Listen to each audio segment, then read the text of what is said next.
loolu mooy defi nekk. Siré. waaw si dialogue bi après ñu dem publicité. waaw tout à fait xam nga Makhoury Gueye ca théâtre ba. dans un dialogue pour en cacher un autre. Un DG pour en cacher un DG pour en cacher un autre. Il disait à propos de Baye Peul yàlla yërëm te xaar leen àjjana que sa réussite est ma perte. Est-ce qu'aujourd'hui la réussite du dialogue de l'un des dialogues est la perte de l'autre des dialogues, mais en tout état de cause, comme un DG peut en cacher un autre, je pense aussi qu'un dialogue peut en cacher un autre. Et pour parler de ce dialogue-là, il faudrait le mettre dans une forme de dialectique, parce qu'il y a le dialogue dit national, mais il y a aussi le dialogue dit du peuple, soit qui est une forme de contre-dialogue, ou bien contre le dialogue. Mais bu ñu ko xoolee que ce soit le dialogue national tout comme le dialogue du peuple da ngay gis ni nous sommes en face d'un système soo ko doon analyser dans les imaginaires symboliques mën nga wax la notion de souvenir et d'avenir.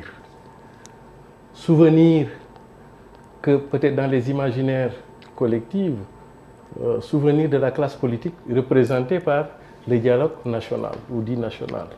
Et peut-être l'avenir du système politique représenté par ceux qui sont dans le dialogue du peuple. Pourquoi je dis souvenir et pourquoi je dis avenir, c'est que il y a une notion qui est au cœur bu nekk ci cœuru tension politique Sénégal mooy lu ñu tuddee système wala lu Ousmane Sonko di tuddee système. Tey jii soo ku bëgg a am benn aperçu du point de vue des éléments visibles de ce système mën nga xool li xewoon entre autres ci dialogue national bi avec ces différents cercles. Il y a les cercles politico-maraboutiques, effectivement, les cercles politico-affairistes, les cercles de la bourgeoisie, la haute administration, la société civile affairiste, lobbyiste, il faut le dire comme ça, le pouvoir et ce que j'appelle la position au lieu de la position. Première grille de lecture dans la forme. Deuxième grille de lecture, c'est par rapport au président Macky Sall. Gis nga li xew ah. Ce n'est pas, à y regarder de plus près, hein, ce n'est pas le président Macky Sall qui a perdu, ce n'est pas Sonko qui a vaincu, mais c'est le Sénégal qui a perdu. Gis nga bii mooy sunu deuxième rendez-vous manqué ci sunu trajectoire historique. Sunu premier rendez-vous manqué c'était Senghor et Mamadou Dia. 62. Ousmane Sonko et Macky Sall, Sénégal moo ñàkk ou finalement xam nga lu tax. Parce que su fekkee da ngay déglu président Macky Sall 2010 2011 muy wax nga dindi jëmm ji déglu l'ordre du discours nga déglu tey Ousmane Sonko muy wax 2022 2023 nga dindi jëmm ji teg l'ordre du discours les deux discours se croisent. C'est à la fois des discours révolutionnaires, c'est des discours progressistes, des discours patriotiques et des discours républicains. C'est-à-dire que dans l'ordre du discours ñoom ñoo lan moo xew ci jamono c'est-à-dire que dañu dem ba ci digg bi le président Macky Sall bi mu jëlee yàlla xam na ni dafa nekkoon ci ay logique yoo xam ni mooy yi ma lay wax ni des logiques progressistes àdduna di dox ba benn affaire dugg ko bu doon livre dama koy tuddee Macky virgule le renoncement de soi. Le discours et l'acte progressiste. FMI dañ koo def note avis quoi dafa demander avis FMI. ñu ne ko votre train de vie dafa cher. nee na ce jour-là j'ai failli perdre mon sang-froid il le dit dans son ouvrage. nee na ma wàññi 69 agences yaxanal ci 159 milliards. nee na moom laa def ci agriculture def ko ci électricité et cetera et cetera. allez. Tout à fait donc merci pour le complément d'information xam nga tey Macky bi mu jëlee Macky xamoon na président Macky Sall autant pour moi son excellence monsieur le président de la République du Sénégal qui combine la gardienne du temple quoi. Qui combine à ces deux titres il est une fonction et une mission sa fonction c'est d'être le président de la République du Sénégal.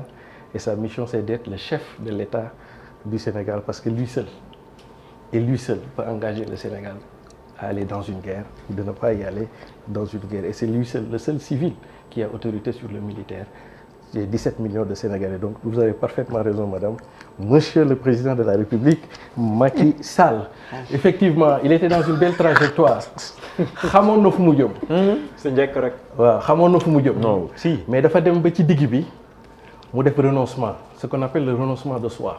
C'est-à-dire que du point de vue te loolu c'est les logiques étaient internes. te loolu benn indicateur laa la ci jox mooy le rapport conflictuel qu'il avait avec Idrissa Seck. C'est-à-dire c'était beaucoup plus politique nekkatoon affaire politique, c'était affaire de personnel. foofu nag la amee cassure ci moom benn bi. Deuxièmement, peut-être il est rentré dans d'autres logiques yoo xam ne boo ci xasee ba dugg après dootoo moom sa bopp. moo tax ma naan c'est finalement ñun ñoo perte Sénégal. Comme dirait Martin Luther King, I have a dream. J'ai fait un rêve qui pourrait être celui-ci. Le président Macky Sall demee ba dugg ci perspective de ce qu'on appelle le renoncement de soi. mu woo Ousmane xam nga yàlla dafa dogal kii fi fit bi ar yam kii fitam fa la tàmbalee mu ne ko rakk sama. Peut-être que j'ai fait ay choix yoo xam ni je ne suis plus le maître du jeu. Je ne suis plus le maître de mon destin. Et par rapport à la perspective globale, pour le moment, je pense que tu peux parachever la mission. Ça veut dire que dafa waroon am benn intelligence entre moom au profit du Sénégal. Te intelligence boobu, on avait l'occasion période Covid bi Ousmane ñëwee fële. Mais malheureusement, des deux camps ñoom ñëpp a ko yàq. ñi faral Ousmane Sonko nekk dans des logiques de va-t-en-guerre. ñi faral Ousmane Sonko ñi faral Macky Sall nekk dans des logiques de diabolisation de Sonko. Or le prétexte Covid ba Ousmane duggoon foofu c'était le lieu que ñoom ñaar dañu waroon a souder wu dans une forme d'intelligence ba nga xam ne défis yi ñëw fii. Bon boobu mooy beneen bi. Troisièmement, on est toujours dans le dialogue. Troisièmement, c'est le PDS APR. Dialogue bi da nga ciy jël deux temps forts PDS APR après nga jël ci taxaw booy jël PDS ak APR dafa am ñaari affaire yu leen di lié gars yi duñ ko di bàyyi xel du politique rek moo leen lié am na leneen lu leen lié ndax affaire du pétrole bi commencé wul ci Macky Sall ci PDS la commencé terminé ci Macky Sall.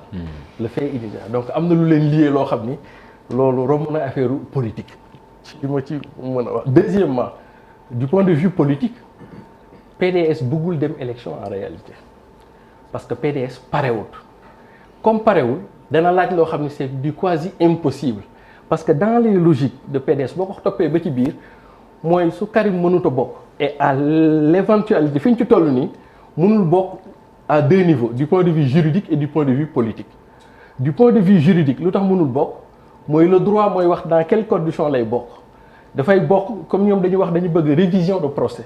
Le droit qui dit quand est-ce qu'on va réviser un procès, c'est quand il y a erreur judiciaire, erreur manifeste judiciaire. Des éléments nouveaux. Boobu mooy deuxième bi.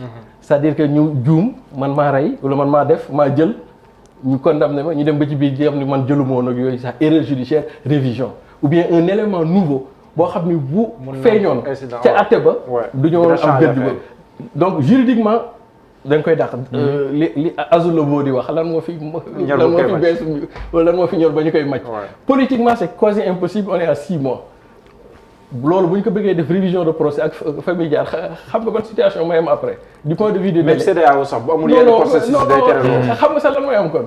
au lieu que léegi cappaandaw ga Karim Wade di ñu fay 130 milliards. léegi état du Sénégal mooy mujj gi di fay Karim Wade donc c'est loolu quasiment booy xool mënul nekk kon donc nga gis ni PDS léegi moom ci logique am matériellement Karim mun fa bokk wala c'est jafe na léegi nag moom.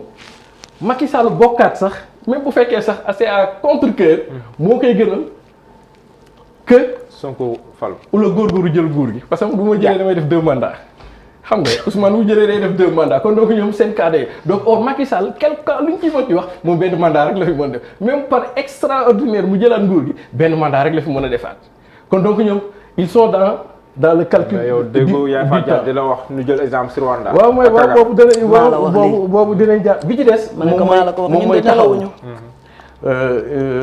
Moustapha Niasse le doyen Moustapha Niasse. Président Moustapha Niasse. Oui, le président Moustapha Niasse parce que c'est assez difficile de parler d'un doyen de la trempe de Moustapha Niasse, qui a été de tous les cycles, hein, disons-le comme ça, hein, depuis le Parti socialiste, etc. Mais bon, on est en politique, on analyse. Moustapha Niasse, Khalifa Sall nga bëgg a wax. Khalifa Sall, je veux dire Khalifa Sall, hein, excusez-moi, Khalifa Sall, li Ndongo Lo doon wax ca way wa da koo dal ci politique. muy da ngay jariñe mais doo jariñ sa bopp. waaw loolu da koy dal ci politique. Autant que je m'en rappelle, Khalifa Sall, quand il a fallu, disons, monter la cabale contre Moustapha Niasse, pour ceux qui s'en rappellent. Il était un acteur très important au sein de PS. Là, on est dans Congrès les sans débat. 80, etc. Djibo Ka, quand il y a eu le courant entre les refondateurs et les réformateurs, Khalifa Sall était un élément, disons, qui a joué contre, évidemment, qui a favorisé la sortie de Djibo. Là, on est dans les années 97-98. Bikides, toujours parlant de l'homme Khalifa Sall, c'est avec Tanor. C'est un compagnonnage avec Macky Sall dans Benno Bokk Yakaar, jusqu'au jour où la fronde est aussi venue de lui, avec l'idée en 2017 ou 2019 que ñoom dañuy am candidat, etc. mu mel ni comme si ci logique bi Ndongo Lo di waaye dañu lay jariñoo mais doo jariñ sa bopp tey mooy affaire u dialogue bi mën naa bokk rek loolu ça en dit long mën naa bokk rek peut-être que comme disait Makhoro Gueye à Baye Peul, sa réussite c'est ma perte sama bokk mooy sa peut-être ñàkk Ahmed affaire bu ndaw. D'accord sur le Rwanda. man dama bëggoon laaj Siré paakaam bi ndax pour lan la paaka bi nga indi woon sax. donc paaka bi de pour waaw beneen bi beneen bi waaw non non may ma daaneel foofu gis nga en définitive Macky Sall président YouTube. waaw baal ma waaw doo xam nga il est tellement proche de nous on l'aime tellement. mais absolument son excellence Macky Sall il est très futé en politique xam nga président Macky Sall fan la nar a mujjee gaay dana leen dafa leen di use li xale yi naan use bu doon élection locale bon moi je ne parle pas de ce mot dafa leen di xam nga leen di use dana leen utiliser nekk ci dialogue beeg yooyu bu ñu demee ba cëppaandaw ga mu ngi leen dem leen xool ak conseil constitutionnel par rapport à vos candidatures c'est-à-dire que gars ñi nii coow li dafay yàgg rek mais après du ñu nekk candidat. parce que seeni candidat waaw parce que xam nga lan mooy tax ce n'est pas le dialogue en soi qui est important mais l'application des résultats du dialogue mooy nduroog fii chercher la racine carrée du verbe être c'est-à-dire que c'est quasi impossible c'est-à-dire que di ngeen dialoguer trouver dara dialogue boobu li ngeen trouver nan ngeen koy jëmmalee ba mu nekk réalité loolu moo tax après président Macky Sall pour mu génn xam nga nu mu mujj ak ñëw ne leen léegi daal comme def nañu lii comme nee nañ conseil constitutionnel la ñëpp nañ dem conseil l'article 27 du code électoral c'est très bien la modification de l'article 27 quand même et je pense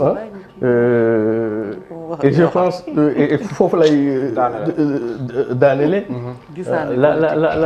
la problématique ou la difficulté non pas du dialogue mais de l'application ou de l'applicabilité des résultats du dialogue font que fu ñu ci jëlee fu ne bu fekkee dañu introduire Karim Wade mooy léegi Karim Wade amelatul donc on aurait dit tout ça pour ça Khalifa Sall boobu c'est devenu plus grave mooy la porte ouverte au tout parce que suñu justice daf ko reconnaître parce que à l'état actuel de notre vie politique le comportement éthique est une pierre angulaire boo xam ne tey jii pour le décideur public d'aujourd'hui et de demain suñu la ko jamee naa rek perte nga. d'accord ñu doon jëli publicité ñëwaat rapidement ñu doon jëli publicité ñëwaat rapidement.